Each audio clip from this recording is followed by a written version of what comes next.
This podcast is a proud member of the Paranormality Podcast Network.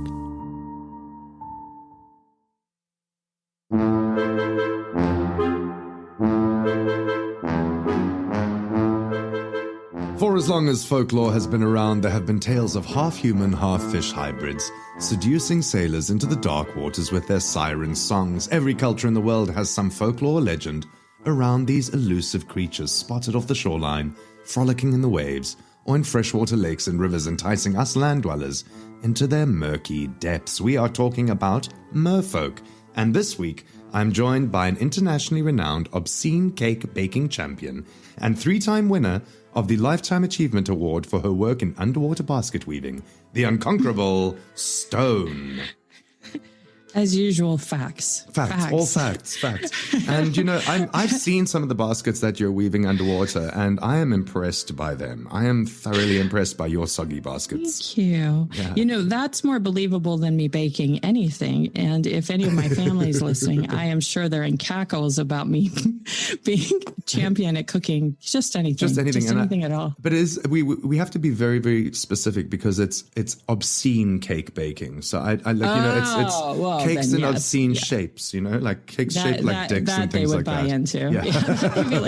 In fact, 1 year for Christmas, I did make some obscene cookies. You did? And it was shocking to everyone. I will admit to that. For Christmas, really? That was what they said. These cookies are lovely, but what's Santa doing to that reindeer? One star, it was an accident, and it grew from the accident. So, so obvious. And we're introducing Xander. And for our listeners, this is a little known fact. A few years ago, Katy Perry hired Xander to replace former vocalist and dancing sensation Cherry Black after she contracted the Thailand flu. And for 2 glorious weeks, Xander rode that dark horse to brief but enviable stardom. And the new thing that I just discovered seconds before we started recording is that he is a world champion tuba player, which I was not aware existed. I have discovered a hidden talent that I can make brass instrument sounds with my mouth, and I didn't know that. Do it now.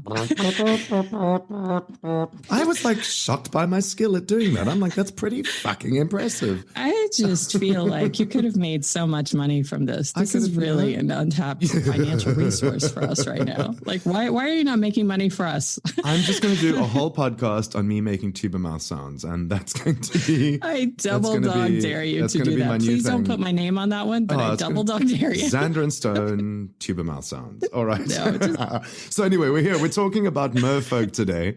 And as I said in the intro, you know, it's one of those things that once you start going down the I don't even want to say rabbit hole. Like once you start going down the whirlpool of mermaids, see how I worked a water reference in there. Once you start going down the borehole of, once you start exploring the topic of merfolk, there's an awful lot of cultures around the world. Almost every single culture in the world has a legend of mer people.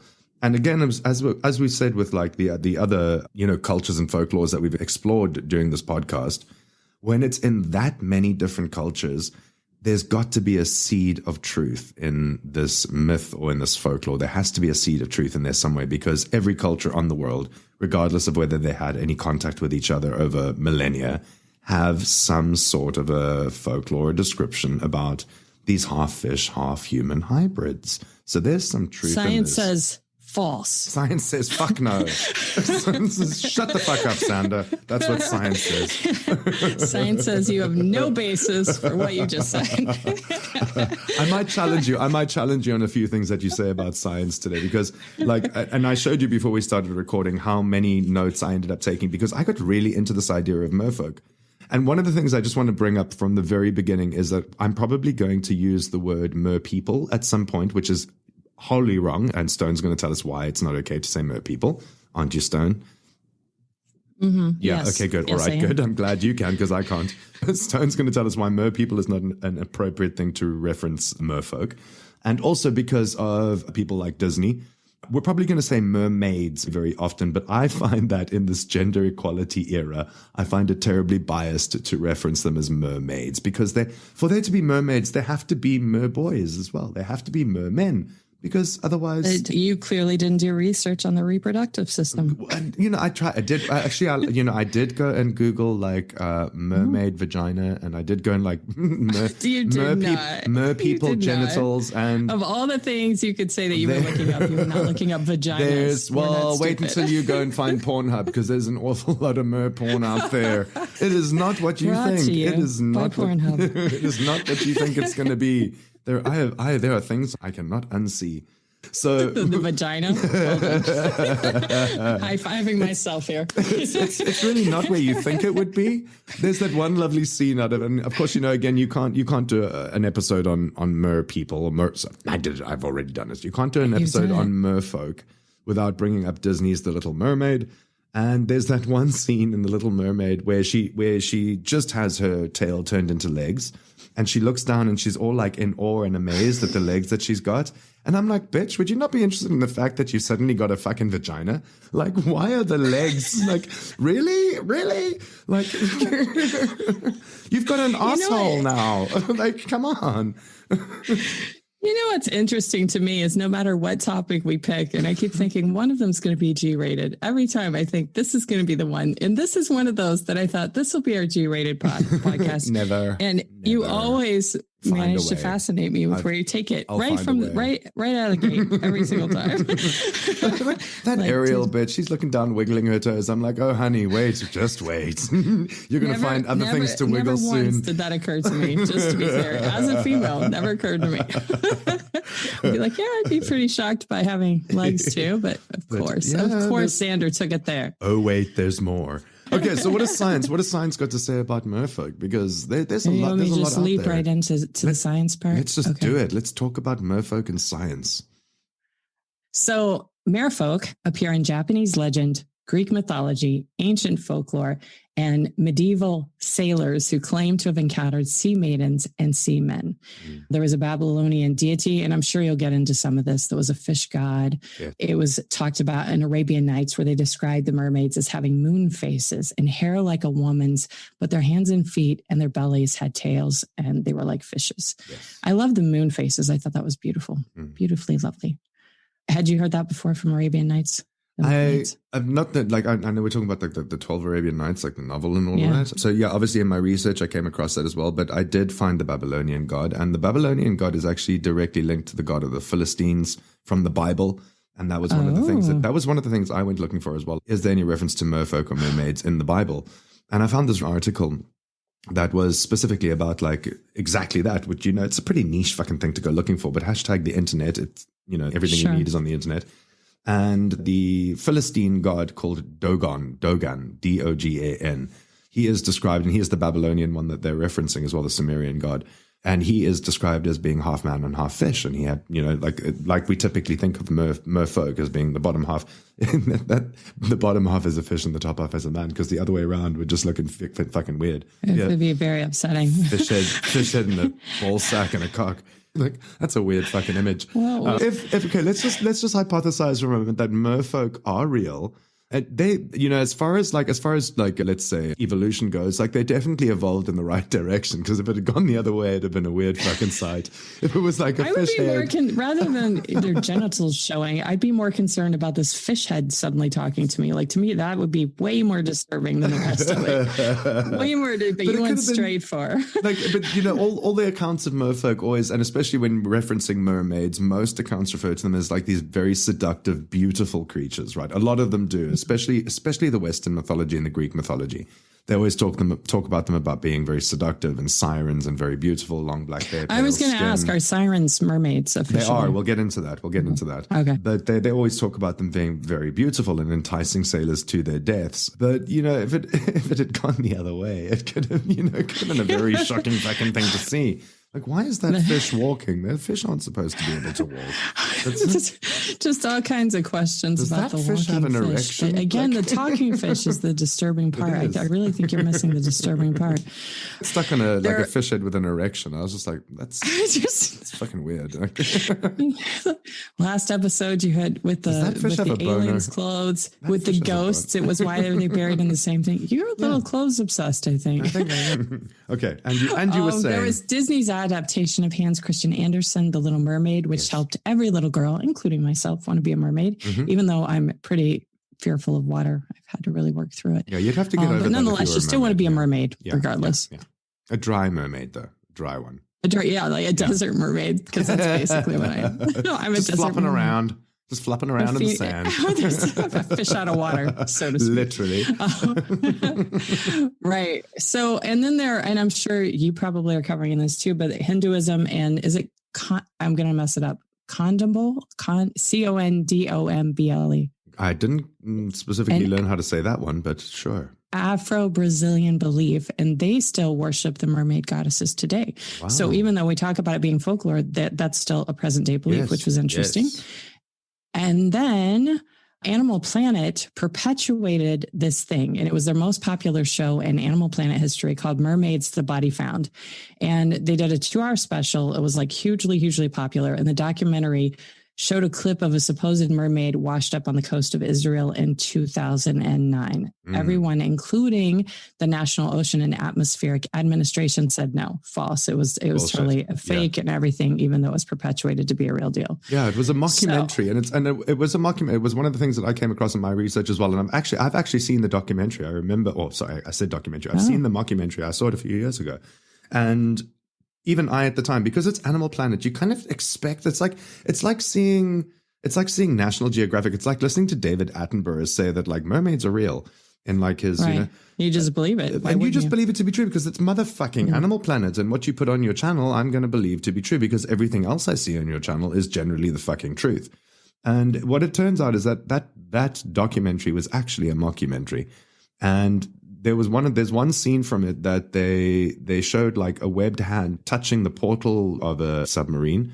These 2 scientists had gone down, and they said it was evidence of these merfolk that are living in the depths of our oceans where we haven't explored. And it turns out that entire show was a mockumentary, and that Animal Planet actually lost a fucking shitload of their viewers based on that mockumentary because it made them seem discredited. It was War of the Worlds all over again. So what I had read about it, but except War of the Worlds, he actually became more popular. So that one went in his direction. Oh, they rolled the dice in that and they lost. Yeah, what I had read about it was that they had even said at the beginning that it was part science fiction, but it was based on facts. And by spinning it that way, that was the issue. I remember that they spun it as based on facts, and there were really I watched, like, I think it's one of those things that you have to be very careful of the verbiage that they use at the beginning. Like if it says that this based on real events or based on facts, like you can do anything with based on facts, right? Like you can. Yeah, there were 2 humans in the story. Yeah, there we go. Based on facts. People do actually get into submarines. Fact. There is water on the planet covering. Fact. Yeah, of course. Webbed hand of mer creature touching the camera. That part we made up. That's you know what I mean? The body in Israel, maybe a little bit of a stretch there. Not quite true. Yeah. Some people said the National Ocean and Atmospheric Administration was hiding things just like they would for aliens. But what's interesting is like we've already covered in previous episodes why people would cover aliens. Like it makes sense because it's out there. It would change religion, politics. But for a mermaid, that doesn't change anything, frankly. Sure. And I didn't realize that part about the medieval times that they actually believed in mermaids the same way they believed in any other aquatic creature. Like it wasn't like a folk tale. Like that was just part of their belief system. But to believe that something's in the ocean, that's not going to change religion or politics. So I don't see why there would be some sort of cover up personally. So science says, of course, all these stories mostly perpetuate in seafaring communities for obvious reasons. You don't hear about mermaids very much in Arizona. I can tell you that. But they say that there's distance, that the distance of seeing whatever creature is a problem. Yeah. Sunset. If it's sunset or sunrise, of course, you have limited vision and it could blur out part of whatever you're looking at. Hallucinations, and from working long hours, obviously from dehydration, which was one of theirs. A lot of times they believe it's a manatee or some other large creature that they're only seeing half of. They also attribute it to alcohol, which again, this was a good one for me to start drinking on, apparently. I didn't know that when I was doing the research, but now I know. So let's connect the dots, Jenna, connect the dots. Fatigue, just like similar to the military explanations too, fatigue and folklore in that a lot of them are probably trying to outdo each other in the local pub. Like, oh, you caught the biggest fish. I saw part fish, part woman. Fuck you, I caught a mermaid. Yeah, exactly. Exactly. Back to alcohol. Yeah. So a large part of science relied on a lot of similar things that we've heard before in different topics that we've covered, but the outdoing each other in the local pub was a new take on it as well. I'd never thought about that as well, like the one-upmanship, right? Like, you know, if somebody says they caught the biggest fucking red salmon that anybody's ever seen, they were like, well, you know, my ego's feeling a little bit bruised. Fuck you, I caught a mermaid. Like, right, exactly. She tried to lure me in, but no go. I'm still standing. Fuck your stupid fish. Yeah. I got a mermaid. There's a couple of things that you mentioned there, like I came across in my research as well.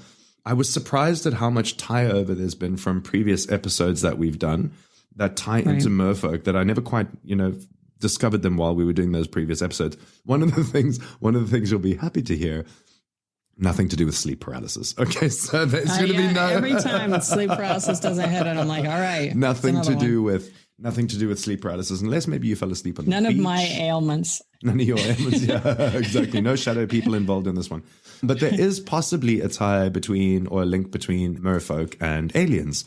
I was surprised to find out that people even would consider that there would be a government cover-up about Merfolk. Mm-hmm. And it was one of the things I started to Google. I couldn't find anything that I thought was terribly credible or any, like, what I would consider to be a decent reason why the government would cover up the fact that they're a Merfolk, other than the fact that they actually might be an alien species that arrived on the planet. I hadn't connected that either. I was thinking, what kind of cover up? And even in thinking I can see an alien when it still didn't occur to me, even though we just talked about underwater civilizations that are possible. Because once you've learned it one way, it's just difficult to open that part of your brain. It might be a complete different like species. Like we all think about aliens and extraterrestrials as out there, as greys, as humanoid, have legs. But what's not to say that they're like, you know, like hybrids of between human and half fish, or if they'd arrived on the planet millennia and millennia ago, that they've actually, you know, along like the evolutionary path have evolved into what they are right now. And it just so happens that they were able to process oxygen through water or whatever it might be. But there are those folks out there who believe that there's a government cover-up because the Merfolk are actually an alien species, and it kind of goes under that whole kind of umbrella of, you know, UFO disclosure and alien races being on the planet. So I was interested. That makes more sense, actually. I had never even considered that as an option before, because again, it's one of those things that you think about as like a Disney movie. When you think about mermaids or you think about Merfolk, you think about Disney, and you think about, you know. She just wants to be a princess. I mean, you know, that's all I've ever wanted. Who doesn't want to be a Disney princess? Come on. Fuck. The other thing that you mentioned as well is that it was manatee, which are those like kind of those sea-dwelling creatures that look a bit like a seal, but they're a whole lot bigger. And one of the things that they've suggested as an explanation for why the folklore of Merfolk exists is because of manatee skeletons being found on the beach. And if you look at a manatee skeleton, their flippers actually look like they look very much like our hands, but the bones of the flippers look very much like our hands. So they've got the phalanges, they've got 5. So when you see a manatee skeleton and you look at their flippers, the skeleton of their flippers, it looks like a fucking hand. And I went and Googled it, and my God, it does. So if you were to find a skeleton of a manatee on a beach, it would look like it has 2 arms with 2 hands on, you know, and 5 fingers on each side. And their vertebrae, their spine, the vertebrae goes all the way down to the bottom, and obviously there's no legs. So it kind of looks like they've got what we have as spine that goes all the way down to where a tail would be. So if you look at a manatee skeleton, it is not a huge big leap to think that people, you know, who hadn't necessarily encountered manatee, or, you know, like people like Christopher Columbus, who saw one for the first time, they've never seen one on the beaches and where they came from ever in their lives, looked at it and went like, shit, that looks a bit like a human skeleton. It's got hands, but it doesn't have legs. We must be in India. It must be. we must be in India. Somebody get me a curry. Obvious. Somebody get me a curry. They do definitely look. And there's like a couple of behaviors that manatee have when they're out in the water that might have contributed to the idea that there are these like merfolk in the water. And one of the things I was very delighted to find out this little fact is that manatee actually can stand in shallower waters. They'll stand on their tail on the seabed in shallow water and poke their head up above the water. So you'll kind of see this head rise out of the water and then go back down again. And I've seen that. Yeah, I mean, that is super cool, right? So they kind of do have some human type of characteristics to them in the way that they kind of act in the water and the things that they do in the water, along with the fact that they've got like this very pale skin, which most mermaids are described as having pale skin. And then they're curvy. And they're curvy. And that was one of the things I was thinking about while I was reading about merfolk, is that they always described these really like, you know, gorgeous, voluptuous sirens. And I was like, you know, like a manatee at a distance, like sunning itself on a rock. You might think like, hey, that's a curvy bitch. You know what I mean? Like, that's my type of lady. You know what I mean? Like, that's, you know, she and got then you them add curves. to it alcohol. And then they've had a couple of drinks. And then now they're gorgeous. Now they're she's gorgeous. like, I would bone that. You know what I mean? Like, I would. They don't see the mustache. I've been at sea for out of the manatee. Well, so when I was doing research for this, it reminded me of a really interesting story that there's a documentary. It's I think it was a 10 episode. It's this strange rock, and it's from the astronaut's perspective of Earth. Okay. And it's if you ever want to see a documentary series, it's really awesome. This is one, and Will Smith narrates it, and then they pull all these astronauts in to talk about their perspective of Earth, having been in space, having been here, and just really interesting things about the place we live that we don't even know about, or like the floating river above the Amazon. Like, I had no idea. Sure. So really, really cool stuff. But one of the things they talked about was this Thailand tribe, and they can see with total clarity beneath the waves, so that their eyes have actually evolved to be underwater, and they can hold their breath for a really long time because that's part of their thing. So they're called sea nomad children, and they can see like dolphins. Wow. But that's an evolutionary trait. And then there's another one, and they had their eyes wide open, fishing for clams, shells, and sea cucumbers with no problem at all. And that's amazing. It doesn't matter. And they're born diving, these kids. And they also, their eye color has changed, and they have an extra layer over their eyes through evolution. Amazing. And I've heard that they also like blow water out of their arseholes like a whale does, like the blowhole. Yeah, that's thing. Accurate. Yeah, that's a fact. That's facts. That's what I read. Facts. Hashtag facts. It was in the Inquirer. So, but the thing that you mentioned, the Moken children were able to see twice as well as European children. Wow. That's how much underwater their eyesight.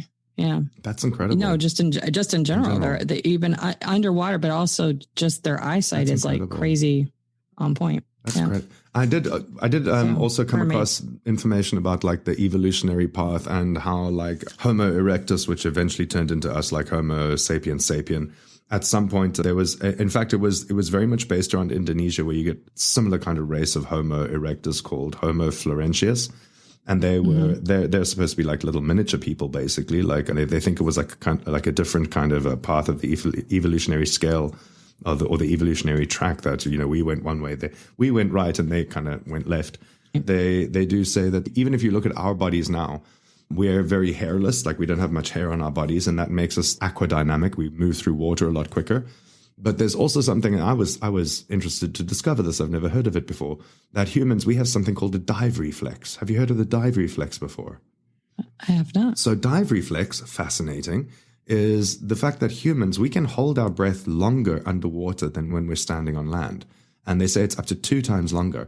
So if you're standing on, I mean, you know, just to break it down for those of us who have had a couple of drinks, if you're standing on land, you're standing on land, you might be able to hold your breath for, let's say, a minute.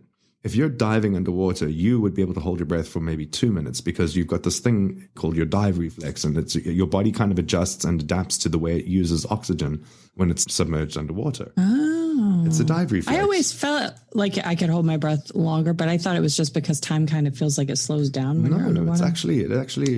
We have something called the dive reflex, and it's our ability to hold our breath for longer.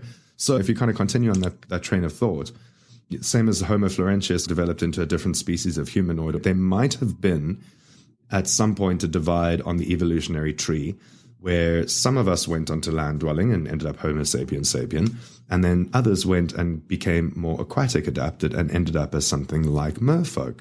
There's like these kids. Yeah, exactly like those kids. And they might be kind of like a halfway step, you know what I mean? Like they kind of got to a certain point, or Homo sapiens sapien is now adapting to be more aquatic. But there is also the theory which is called the aquatic ape. And the aquatic ape basically talks about primates being more adapted through evolution to existing in water. And that they might have spent part of their evolution amphibious, where they were, kind of in water, kind of on land. And then over time, they became more and more aquatic until they ended up with something like Merfolk, these, hybrid beings that live underwater. And again, you can't just, you got to look at all the different cultures around the world, regardless of how landlocked they are.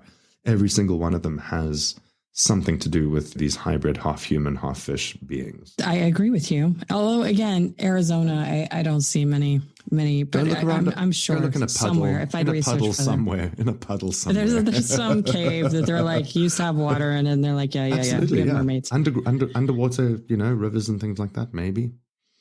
I feel like on the East Coast, everybody was really mermaid crazy, and then here, not so much. So I don't know. But the Moken children, last point, were able to make their pupils smaller and change their lens shape. And that's what seals and dolphins do.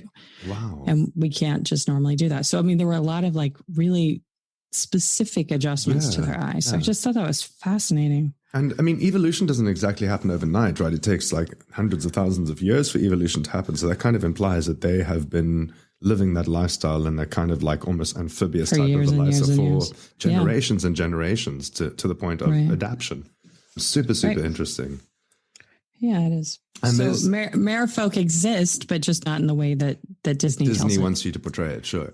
And one of the things I also discovered when I was kind of wandering down the path of where the origin of the mermaid folklore came from is that in our Western concept of merfolk and mermaids comes directly from Greek folklore and the sirens. In fact, that's what they were referred to before as sirens.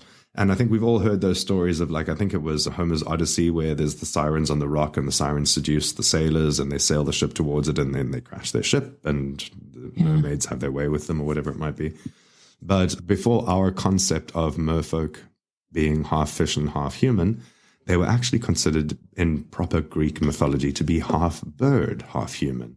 And it was only once the Christian kind of civilization came about in ancient Greece that it started shifting over to being half fish and half human. And that's where they incorporate the idea of Dogon, the Philistine god, who was half fish and half human. And obviously, the passages in the Bible speak specifically about the Christians having issues with the Philistines for worshipping a false god, for worshipping this Dogon, this half fish, half man. And there's really, really interesting passages in the Bible that address specifically the Philistines worshipping this god. And, he was seen to be the god of, this Dogon god was seen to be the god of fertility and harvest. And one of the things that the Philistines broke out with after they had been warned not to worship this Dogon god was that they started to break out with warts and like boils and blisters on their genitals. And everybody was like, that's a sign. That's a sign. Like the God is punishing you for worshiping this fake fertility god. You got pimples on your junk. Wow. Yeah. Could have been an STD, but could have been an STD. But either way, I think they felt pretty punished by the fact that they were doing that. But yeah, they know like direct like quotes of mermaids in the Bible, but there are references to gods that are half fish and half human in the Bible. Also, when I was doing my research, it said that it used to be half reptile, yes, and half human. And then so is that a different? That's from a different. They all kind of evolved into this. I think it was the Babylonians who had the half reptile and half human, and they've all. So I wonder what the advantage would be. Like when you said that the when the Christians came there, I don't understand I'm not connecting why they would go from birds to fish. It was in the Greek mythology that they switched over from birds to fish, and they just know that sometime during like the Christian era of it just had Greece, to be during that time. It wasn't like they were influenced. No, I'm not sure. The research never said you weren't there. What you're saying is technically, I was there, just wasn't paying attention. There wasn't anyone. Okay, like you'll change it from bird to fish starting on the 3rd of February. Right. No, I think it just kind of. Maybe I was missing a verse there. So you don't have a first-hand account. No, okay. Technically Credible no. Witness. Technically no. I sent a couple of emails. No one got back to me. Dear Socrates, no one got back to me. Just curious. That book of Socrates in the Bible. Hold on. No one got back to me about that. But the thing that I found interesting about all of the folklore is, and again, it really challenges our idea, this Disney idea of what merfolk are and what mermaids are, is when Westerners, and again, I blame Disney, fucking Walt Disney. Sorry, Walt. Every Put time. him on the list for people I'll have to email later and apologize to. Dear Walt. I think I might have told the listeners about in a previous episode how I got in trouble with Disney once because okay, so fun little anecdote. I'm sure I told you about this. Congratulations, you're today's lucky winner. You're dead, but you've won a year back on Earth to do whatever you want, and I'll be your Grim Reaper chaperone. Rita, why are you at my desk? I'm talking to a lucky winner. They aren't dead. I was going to tell them about the show. The show where I helped my dead human friend Dawn prove that she was murdered? Yeah. The paranormal stoner comedy. Yes, the scripted fiction show that's got fart jokes, sapphic romance, vampires, and acid trips. Where would they find today's lucky winner? On their favorite podcatcher app. Now get the out of my desk. So, fun little anecdote about Walt Disney, and I think everybody knows about the mouse that roared, like that Disney. Oh, right. Disney's actually pretty hardcore, despite all their Mickey Mousey kind of children, Happy Valley kind of magic and sparkles. Do not piss Disney off because they'll come and fucking get you. And here in China, we had something called Disney English. And you shut them down. I didn't. No, I didn't. They shut themselves down. Disney English started closing down. And I put something on social media, a picture that I found on the internet of Mickey Mouse basically committing suicide. And basically committing suicide. And it was supposed to be tongue in cheek. And I didn't make the image. I didn't draw the image. I found the image on the internet. I posted it on my social media. Within, I would say, about 3 hours, somebody added me through my social media account and sent me his business card. And he worked for the legal department of Disney China. And he was like, we would really appreciate it if you took that post down. It's a little bit aggressive. And I was like, I'm not going to lie. I shat myself for a moment. I was like, holy shit. They found you in China. He was part of Disney. He was part of the Disney Corporation here in China. Yeah. But the fact, I was like, how much influence do I really have on social media here? Because the fact that my little post with what I thought was my tiny little audience managed to get back to Disney legal department within a few hours, I was like, holy crap. But before, the moment he sent his business card, he didn't even have to say anything. By the time I saw his business card, I had already deleted the post. I was like, oh, shit. And then he's like, we would really appreciate it. I'm like, don't even say anymore. It's already gone. But for a moment, Mickey Mouse made me shit myself. I shat myself for Mickey Mouse. I remember either I made a comment on the post or else I sent it to you privately and you said, yeah, I've already taken it down. I've already taken that down. Like, I'm in trouble. I got it. It was clever. I'll give you clever points on it. I thought it was clever too. And he still offered, bless him, he still offered me alternatives to things I could have posted instead of a picture of Mickey Mouse committing suicide. Mickey Mouse hanging himself. Let's be clear about what the image was. Hanging himself. Yeah. So, I'm reluctant to piss Disney off. Because they get serious. Disney. We love you, Disney. We love you, Mickey. They get serious really quickly and very litigious very quickly. But anyway, so Disney has really painted this kind of idyllic idea of what a mermaid is. But if you start looking at all the different folklore, there's nothing really that lovely about mermaids. They're really aggressive. They're hunters. They're, they're not these beautiful princesses that Disney makes them out to be. They've got things like fangs and claws. And, there's two that I really specifically kind of honed in on as I was doing my research because I was just so engaged and engrossed with the information that I was finding. And the two that I really honed in on is one, and they're very recent reports of mermaids in Zimbabwe. And even to this day, there are still news reports about the community saying that people are being snatched by these merfolk that live in the lakes in Zimbabwe. And then the other one is more on your side of the world, and up towards Alaska and the kind of Arctic Circle and the Alaskan Peninsula. And this is an Inuit. This is an Inuit, it's folklore. But again, it's one of those things that the folklore still exists today. So it's not something that the modern world has said okay, well, we used to believe in merfolk because we couldn't explain things, but now we have science and now we don't believe in it anymore. The people up in this region, and it's not just people who don't necessarily get access to a lot of live science today blogs and things like that. They still very much believe in the fact that these beings exist. And there was a really, really nice quote I read while I was researching the reports in Zimbabwe. And I think that the way that this woman who was being interviewed about it And she was no expert on mermaids or merfolk or anything like that. She was just a person, a member of the Shona tribe who was commenting on their folklore and their belief in merfolk. The way that she answered the interviewer's question, I thought just was so well said and so on point that it might be a way that I adopt to think about things. And what she said is that people say that these merfolk, which in Zimbabwe they called Njuzu, people say that the Njuzu aren't real, but I can't say that they're not real just because I've never seen one. I believe in God, but I've never seen him, ... And I was like, wow, that's a really, really good way of putting it. Like, just because we haven't seen it doesn't mean it's not real. And there are an awful lot of things in this world that we all have faith and believe in, but we've never necessarily seen them, right? Like, I believe that coronavirus is real, but I've never seen it. You know what I mean? I've never actually seen the virus myself. I've just seen the effects of it. Joe Black had a similar thing, but not me, Joe Black. I'm lying.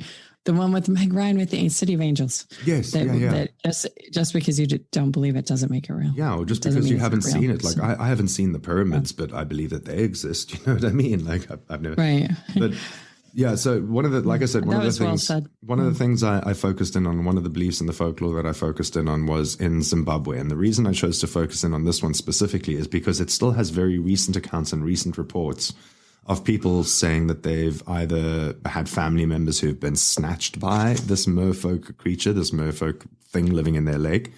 And in Zimbabwe, this merfolk or this mermaid, she's called Njuzu. And it's said to be a beautiful water spirit that lures or kidnaps, depends how you want to talk about it, lures or kidnaps people that she finds attractive to her underwater realm. And I love the fact that they said that she finds attractive. So she ain't taking no ugly folk. She's only taking the ones she takes a liking to. And they say that initially she treats them very, very harshly, but Njuzu, and I'm going to say she because they refer to her as feminine all the time. Njuzu is not really cruel. It's just a test to see how the person reacts or behaves. And what the Njuzu does is that she sets these tasks that the person must accomplish. And they must do it responsibly and they must do it graciously. And they must also eat whatever the Njuzu offers them to eat. And sometimes it'll be things like worms or insects or mud, but they must graciously accept and eat these things. And if they keep doing this and if they graciously accomplish all the tasks and eat all the things that she offers, that she will eventually set them free and she'll let them go back to their family again. But what she'll do in the meantime is that she will kind of ease up on how harshly she's treating them. They say that she initially offers food, like I said, things like mud and worms and insects, and that this harsh treatment or this negative treatment might go on for weeks or months or even longer. But if the person passes the Njuzu's test, then the treatment and the diet starts to improve. So she'll start to offer more things like fish and rice and things that people want to eat. But they do say that she can be extraordinarily kind and generous and that she's a very wise spirit and she's a repository of knowledge. And if the captive passes her tests, they essentially become one of her apprentices and she bestows information and teaches them various healing arts. And eventually, if all goes well, the kidnapped person is then sent back to their home with this basket filled with magical medicines, or otherwise known as mashonga, and that the Njuzu has supplied the person with this kind of like deep ancient knowledge and tools to become a very potent and very successful healer. But they do say that this process can take a very, very long time. Now, the interesting thing is that meanwhile, the people who are left behind, so let's say you go missing and I'm like, oh no, the Njuzu got stolen. One of the things you're not supposed to do is you're not supposed to mourn them or you're not supposed to cry. What I'm supposed to do is I'm supposed to go to the shore where you were taken at the lake to do rituals and ceremonies and sing songs and clap, kind of praise the Njuzu in the hope that she will deliver you back to us safely again. What I really found fascinating about this is not just an old belief that has existed and has kind of faded away over time in the modern world. And in February of 2017, 2 young boys who were watering their cattle at a local dam around lunchtime, around 12 noon, were believed by villagers to have been drowned by this Njuzu, this vengeful mermaid. And a friend of these 2 youths told the Zimbabwe News that the boys saw what they thought was a big fish and they ran into the water to go and catch the fish. However, this person who was reporting to the Zimbabwe News claimed that the fish turned out to be this Njuzu, this mermaid, who then dragged the boys and dragged them underwater with her. The friend ran to go and get help, and when he returned to the lake with several village adults, they found that the boys were alive. They were lying on a rock, but they were still very much alive. And the chief of the village, Chief Nemangwe, told the Zimbabwe News that the adult witnesses reported that the mermaid had returned the boys to the surface, The adults were standing on an outcrop of rocks along this dam, and they tried to, kind of coax the boys off the rocks where they were lying in the dam and, back onto shore and be safe and be calm and everything. And it was then that the boys' parents arrived, and they were understandably hysterical because, the kids almost died. And they believed that the children were dead. The parents believed that the children were dead. And witnesses said that just as the parents came to the dam and they were crying uncontrollably, which again, according to their folklore, is something that you're not supposed to do because it pisses off the Njuzu. Witnesses said that as the parents came to the dam and they were crying uncontrollably, the Njuzu, the mermaid, resurfaced and snatched the kids back underwater again. Now, keep in mind that these are adults reporting this to the news in 2017. Wow.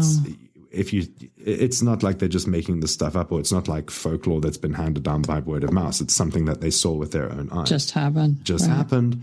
It was sometime before the kids actually emerged from the depths. Only this time, unfortunately, they were dead and their lifeless bodies were pulled from the water by the villagers. The acting spokesperson for the Midlands Provincial Police, he said that the locals absolutely stood by their story. Like the police investigated, they took it seriously. They wanted to know what really happened. And all these adults, all these villagers and the parents of the kids absolutely stood by the story. They said that they saw a real mermaid drag the two boys underwater twice. And the second time she intentionally drowned them. The question is, number one, why did she spare the kids initially, only to take them back under again? Why did she first spare them? And according to the local belief, when a mermaid takes a person, those witnessing it cannot cry.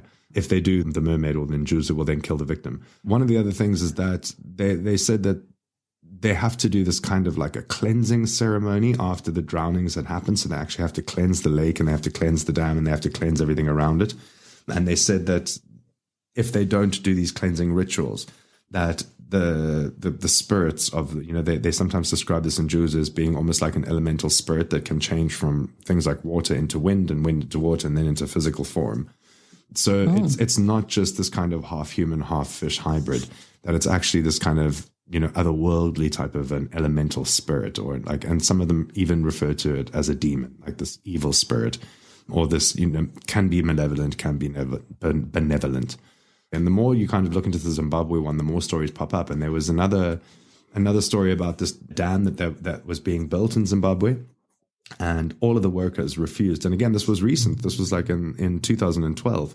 All of the workers who were building the dam, all of them stopped and refused to go back to building the dam because they said that they were being terrorized by these merfolk that were living in the dam. What the construction companies answered to this to get the dam built, the construction companies' solution was, okay, rather than employing the local native people who believe in this folklore, and I'm sorry to say it, but let's bring in the white folk, the people who don't believe, they don't have these African traditions. Those guys left too because they said that they were being terrorized by merfolk as well. So the reservoir, the dam that they were building, all of these builders kept getting terrorized by these mer people who were living in the water. And regardless of your ethnicity or your cultural belief or your background, they all refused to go back because they said there was this hybrid being that was harassing them and didn't want them to build it. So that is some pretty fucking interesting stuff right there. It is. Isn't it though? I really had written this one off. Yeah. You're convincing me. I don't know. Like it was one of those things that I had written off as well. Like I was like, mermaids. Because again, you just go kind of to that Disney concept of a mermaid, this beautiful fish girl who lives under the water and all she wants is, legs to walk on land. But, when you start looking at it, and especially if you're looking at it from like a cryptozoological kind of a perspective where, and it was something that we'd mentioned in the underwater submerged or the unidentified submerged objects episode as well, is that we have explored something like 5% of our oceans. Like we know more about the moon than we know about our own oceans. So who's to say that there isn't a race of either hybrid beings or alien beings living under the water? And again, you must keep in mind as well that they're intelligent. They're not stupid. It's not a fish. It's an intelligent creature, and an intelligent creature could actually take steps to avoid being in contact with our species, right? And avoid being caught. Yeah. So, again, same as you, I'd kind of written this one off as just mythology that goes, that comes from sailors. Or pub stories. Or sailors not recognizing or knowing what a manatee is when they saw one because they'd never seen anything like it before. which is what they think the Christopher Columbus accounts of merfolk were about, because he had claimed to see these merfolk out in the Caribbean. Turns out that would have been his second alien experience. Yeah, but it turns out that a lot of people say he was just seeing manatee. He had never seen them before. But when you start looking at it, there's still to this day very, very recent accounts of people encountering merfolk. Another one of the most famous ones as well, actually, is, and it's a video that went very viral on the internet. And as you can hear, I'm busy paging through my notes just to find it. And this one is called the Kiryat, I'm going to pronounce it incorrectly, Kiryat Yam, Kiryat, and then new word Yam. And this one is a very famous one from a beach in Israel. And there were these holiday makers who are, kind of doing the, filming whatever the fuck it is you're doing while you're on holiday. Like here we are at the beach filming off the cliff. Look at the wonderful sight that we're looking at. And this holiday maker actually caught what they think is an image of a mermaid sitting on a rock, or a merperson sitting on a rock.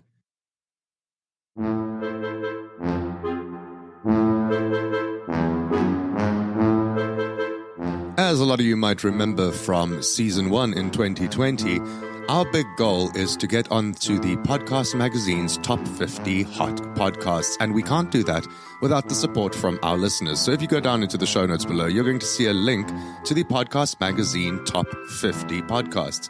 All you got to do is smash that link and open up the competition page where you can enter Xander and Stone podcast hosted by Xander and Stone and vote for us to get us onto the top 50 list.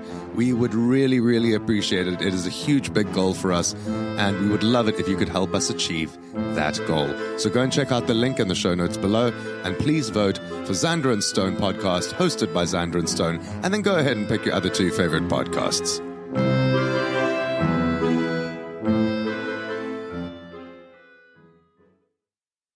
As with all of these types of videos, it's very shaky, it's very blurry. You can't really kind of make out what you're seeing. But when you do look at the video, and I went and found the video online, it doesn't just look like a dolphin. It doesn't look like, I mean, if anything, I would say it looked a bit like a lobster because of the shape of the tail and the way that it moved.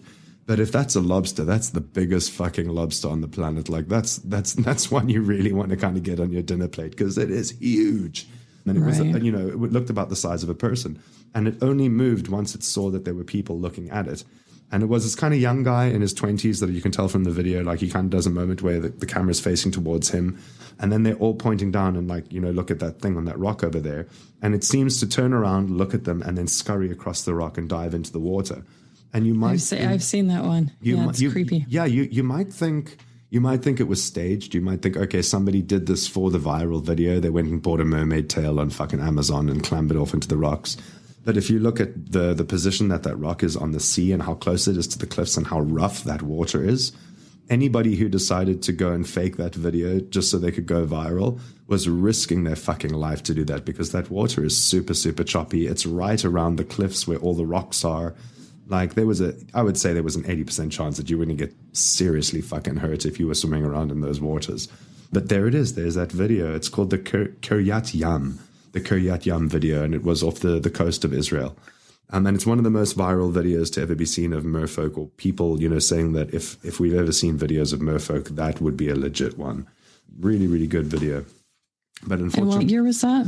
I can't remember what year that was offhand. I'd have to go. I'm just wondering how it coincides with Animal Planet, since they were both Israel. If that's why they chose the Israel for the. To be honest with you, I don't know exactly what year that was in. It's recent enough. It's recent enough that he had a decent enough camera on his phone to be able to film at that distance and get a relatively. Yeah, I've seen it. I mean, it's one of those that go through Facebook 40 times. Yeah. So I'm going to say, it was definitely. I'll put my money where my mouth is, and I'll say it was definitely sometime after 2010, if anything. Right. At least the phone quality and the camera quality is that good. It's good enough for that.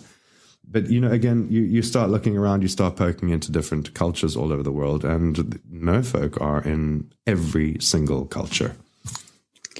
I have just a brief question. Holiday maker, is that a holiday filmmaker? What is a holiday maker? I've never heard that term. A holiday maker is somebody on holiday.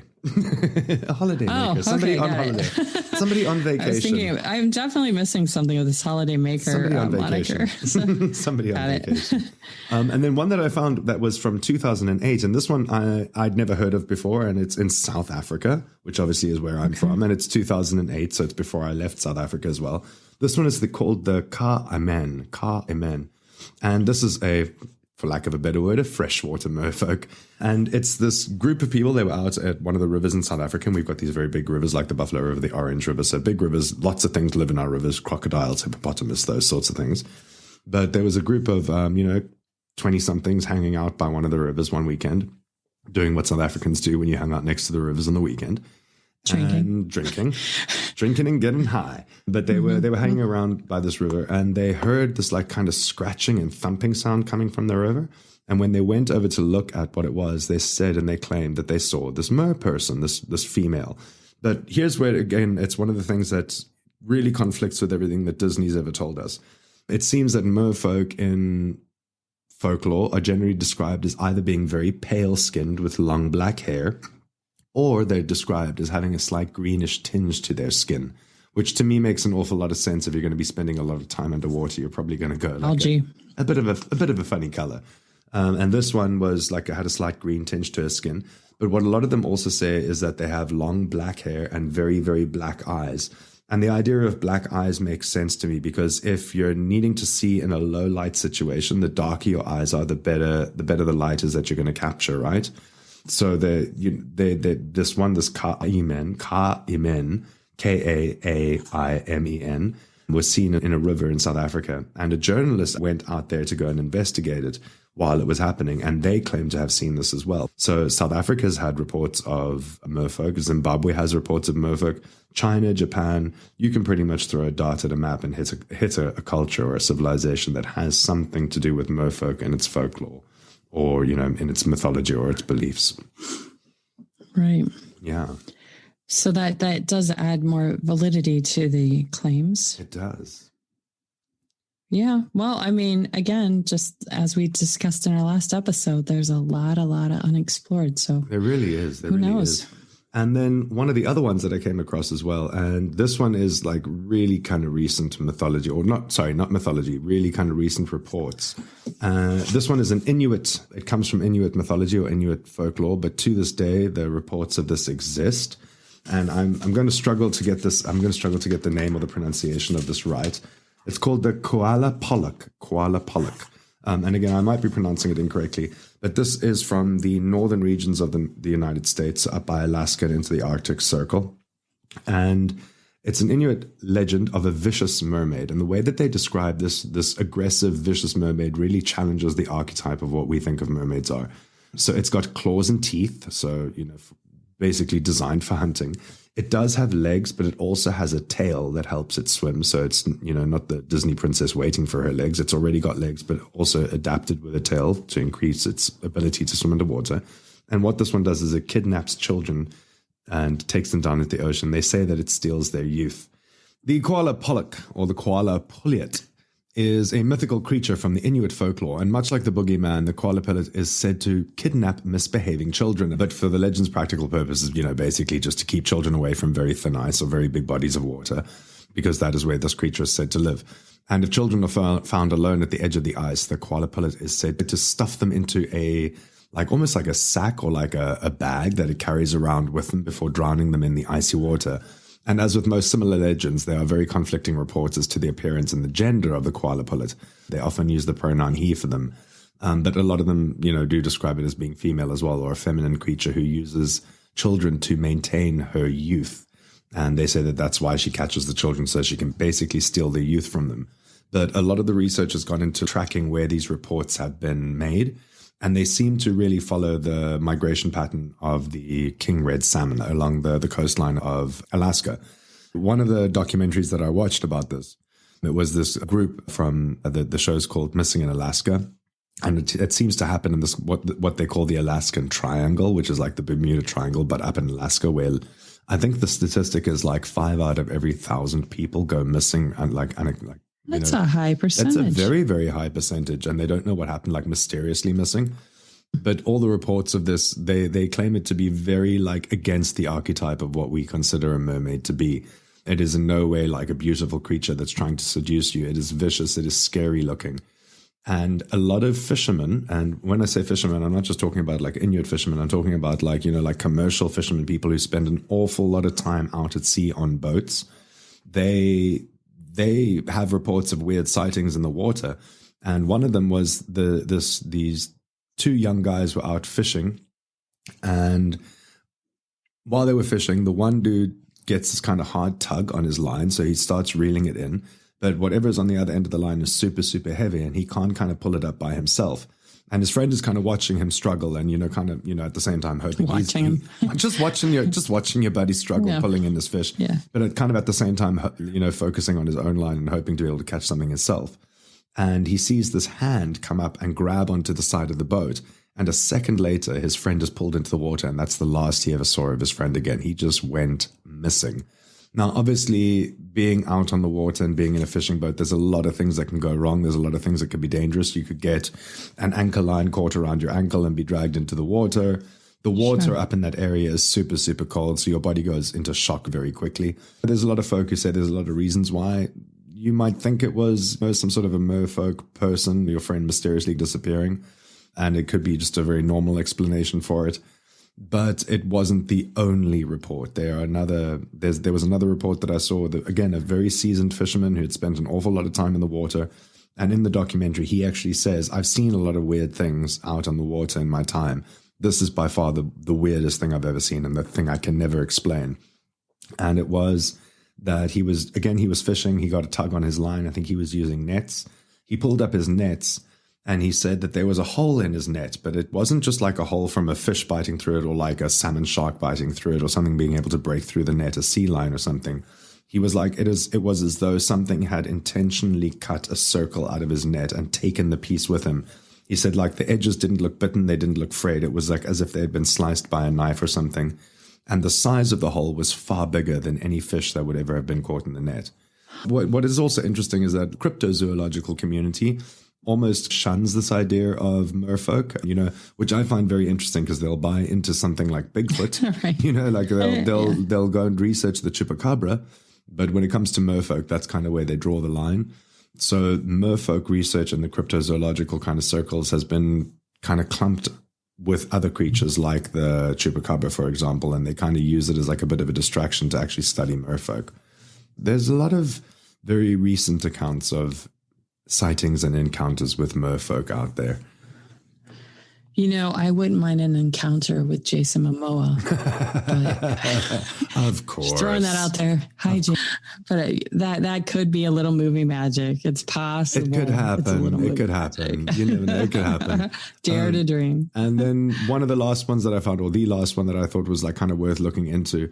And the reason I found this one worth looking into is because the source of all the reports comes from like military professionals from World War II. And when the Japanese and the Americans had stations in Indonesia, and they all had sightings of this thing called the orang ikan, which is basically just a mermaid from Indonesia. And the orang ikan, they are said to live in the Kai Islands in the province of Maluku. And these islands are famous for their white sandy beaches, amazing clear Indonesian waters. They're really, really stunning. But in 1943, when the Japanese landed there, the soldiers immediately began reporting that they were observing these strange creatures. And the creatures were seen in the coastal waters, and they looked a lot like people, particularly their face and their hands. And their mouth was described as being very, very wide and similar to the mouth of a fish. They barely reached 1.5 meters in size, and their skin was pink, and on their head was some sort of spikes or horns. And at the same time, unlike a classic mermaid, they had ordinary human legs, not fishtails like they're usually described in the Disney version. And it's said that they swam very close to the shallow waters near all the beaches. And their swimming style, according to these Japanese soldiers, was a bit like breaststroke. So not quite like that dolphin kind of up-down movement, but a bit more like a person swimming. And one night, one of the soldiers who went swimming, he said he saw a creature in the sand, which he first mistook for a child. But when it turned to face him, he saw that the features were not at all human. Immediately afterwards, the creature then scooted off into the water and disappeared. And the soldier peered into the water for a while, but the creature never ever resurfaced. And a lot of fishermen in this Indonesian region, they say that sometimes the creatures get caught in their nets, and that the Japanese soldiers asked if this ever happens to bring this orang ikan to them. And the real account goes that one day the Sergeant Taro Horibu from the Japanese army was called to the village where, as it turned out, a dead fish man, so it's a male version, not a female version, a dead fish man was found on the shore. The creature was picked up and brought to the elder's house where the sergeant was able to examine it. And he's quoted as saying It was 160 centimeters tall, had long dark hair with a reddish tinge. His neck was covered with spikes. His face seemed to the Japanese like a monkey face with a wide fish mouth, in which there were a lot of sharp teeth. Between the fingers and the toes were membranes that were stretched, and the body was dotted with strange growths that looked like algae. So again, it's this kind of report of this like very humanoid-looking figure, but it's got webbed fingers and webbed feet, which are barnacles. Ideal for swimming. But like barnacles, like from Pirates of the Caribbean. Oh, yes. I forgot about that. And the barnacle. Absolutely, yeah. So, again, like it's there's a little bit of credit to that. Like, why would Japanese soldiers lie about seeing these merfolk in Indonesia? But what did they do with it? They didn't. It doesn't say what they did with it. He just went and had a look at it. It was in a fisherman village. I guess they probably kind of threw it back in the water or made a lovely miso soup with it or something like that. You never know. These are real merfolk you're talking about, Xander. You can't just throw it into a soup. Just make a soup out of merfolk. Come on. Lies. Come on. Lies, People eat things like shark fin soup. Come on. Well, The Shape of Water, they tried to do I guess too, Aquaman as well, but they did sort of the opposite of the Disney thing. They had mermen. They did, yes. I think fairness. I think the media is very biased in the way that they represent mer people. Not so much anymore. They're beautiful, but it's always female. She's always very seducing, and it's very rarely mermen. It's very rarely like a hot mer hunk. Where are the mer hunks? I need a mer hunk in my life. Jason Momoa, the world's first mer hunk. Yeah, the one in The Shape of Water just looked more. I guess he was more reptilian, really. I haven't seen The Shape of Water. Okay, I'll see that. I'll have a look. Put that on your list. I'll write that It's a documentary, like Animal Planet. It's based on a true story. So. Okay. All right. I'll look into that. Just roll with it. And then last one, again, just keeping with that theme of the Japanese, there is this temple in Japan, in Fukuoka. It's called the Ryuguji Temple. And Ryuguji translates to mean underwater palace of the dragon god. And the year 1222, they said that a mermaid washed up close to where the site of this temple is today, at a place called Hakata Bay. And they took the dead body of this mermaid and they built a temple around it, basically, because they praised it as like the sea god. And apparently to this day, the remains of a mermaid still sit inside this temple, and they're protected by the monks. But there's an entire temple there, and you're not allowed to go and see the remains, the skeletal remains, but apparently they're there. Apparently they are there. And they're protected by monks. Yes, there's a whole order of monks set to protect the mermaid skeleton. How has America not gone in and raided this place? I'm just saying. I mean, they traded the last alien stuff from South Africa. You'd think they would have tried to trade something for those two. I would be a bit cautious about what ideas we plant in the American government's head at this time. This year specifically, that's a very good point. And then one of the other ones I found as well was in New Zealand in 2014. Fishermen found the remains of a mermaid on one of their South Islands. And when they discovered the body, they first thought it to be a dead or a murdered human because of the humanoid shape of it. So they went and they called the local authorities. Local authorities zoot down. The police go and inspect it. And apparently they said that the remains are not entirely human. And they kind of packed the remains up and they shipped them off to a university to be studied, which obviously is not something that they would do on a murder scene. Like the police would handle that. And they started getting all sorts of scientists and things involved in studying the remains that they'd found. And again, I couldn't find much follow-up information about that one because the trail goes cold once the authorities take over. Always goes cold, God damn it. But I don't know. What do you think? Follow-up. Do you think there's mer people out there? Do you think there's kind of human fish hybrids lurking in our deep ocean, our deep seas? I would have said no during the first 20 minutes of the podcast, but now I'm at a good 50-50 for sure, maybe a little higher. You think so? It's kind of hard to decide because it seems like such a fantastical idea that there's these hybrids living in our oceans. The questions that I always ask, I mean, other than this New Zealand story or a couple of very isolated stories over time, is where are the dead bodies, for example? I mean, surely these merfolk are not immortal. They have to die.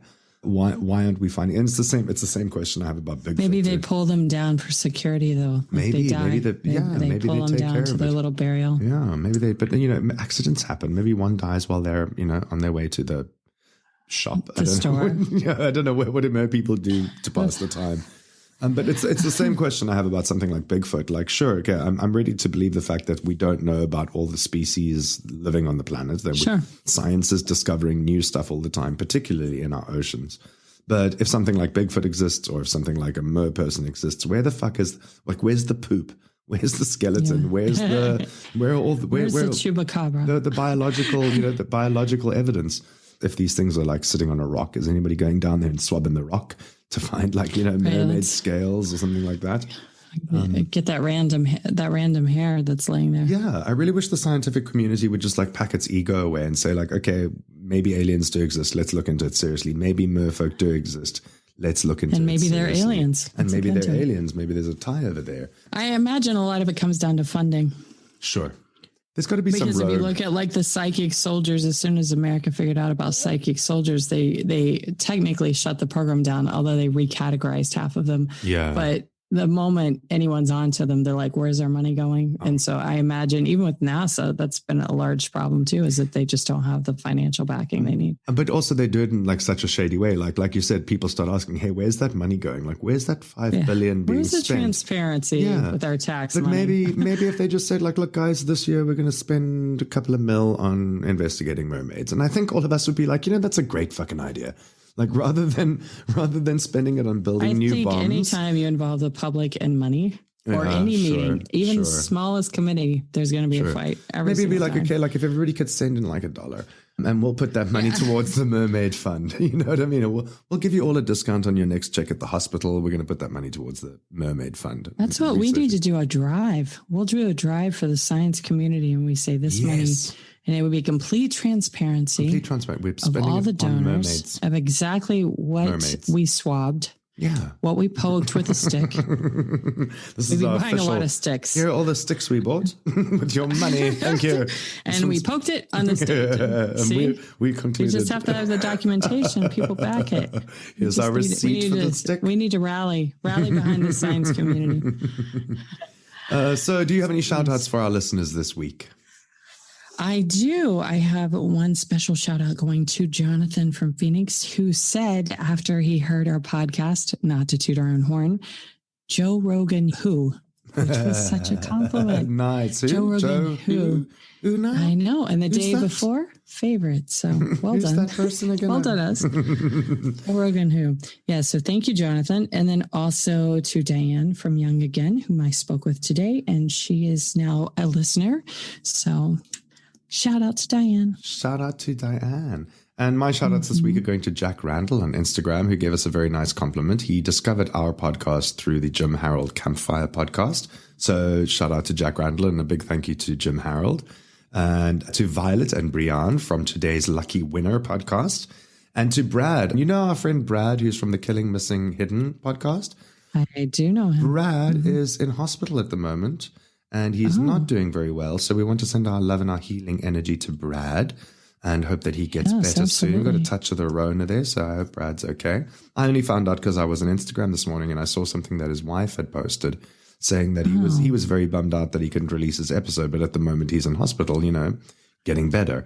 So Brad from Xander Stone, we're wishing you a very speedy recovery. Absolutely. And then a shout out to the folks who left us some very nice reviews this week. So one of the cool things, actually, we'll do a little bit of housekeeping when I do the shout out as well. One of the cool things is that our website now you can rate the show on our website directly. And I know a lot of people have problems with being able to leave a rating and a review and a 5-star rating, etc., because they maybe don't use Apple Podcasts. They maybe use a different, Android server. Spotify doesn't make it particularly easy to do ratings and reviews. And so some folks have said to me that they would love to leave a review for us, but they can't get access to the review pages. So now our website and the wonderful folks over at podpage.com have made it possible for people to leave reviews and rate our show directly from our website. So if you want to be totally awesome, and this is what we need the most. We need ratings and reviews because that's what the algorithms are looking for. And so if you want to hop over to www.xspodcast.com and click the Rate the Show tab, you'll be able to leave a review of our show and give us a star rating and leave a little comment directly on our website, which is fantastic.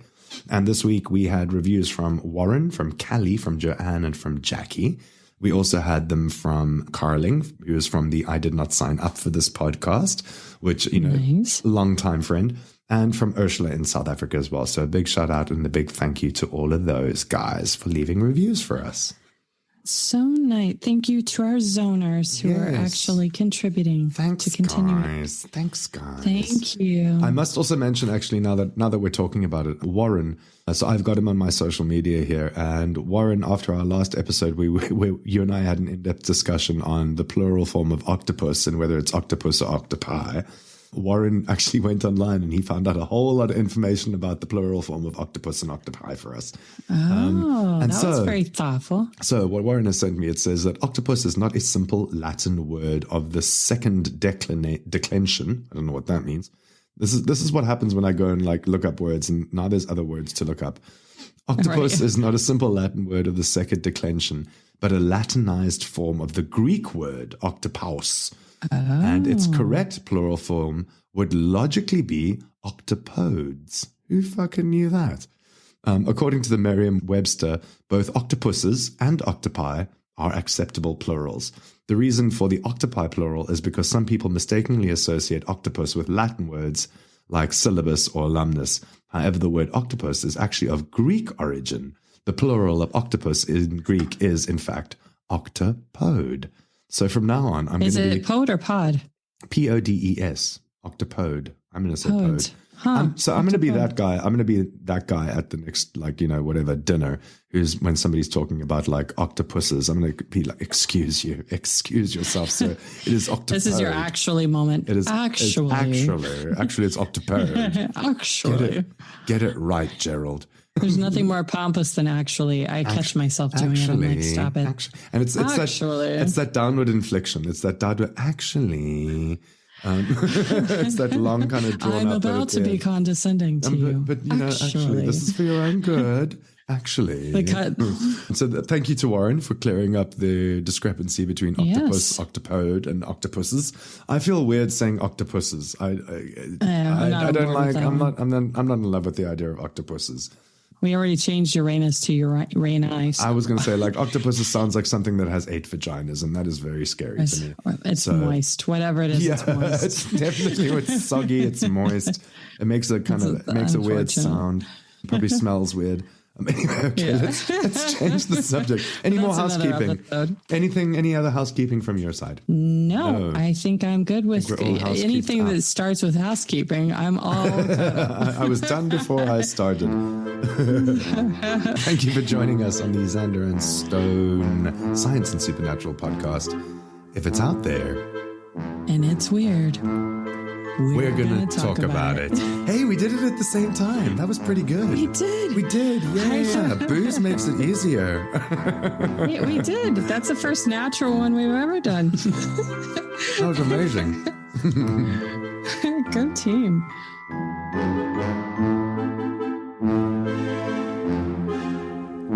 We have a favor to ask of our listeners. If you're enjoying listening to the Xander and Stone podcast, do us a solid and tell your friends, family, even your frenemies about the Xander and Stone Science and Supernatural podcast.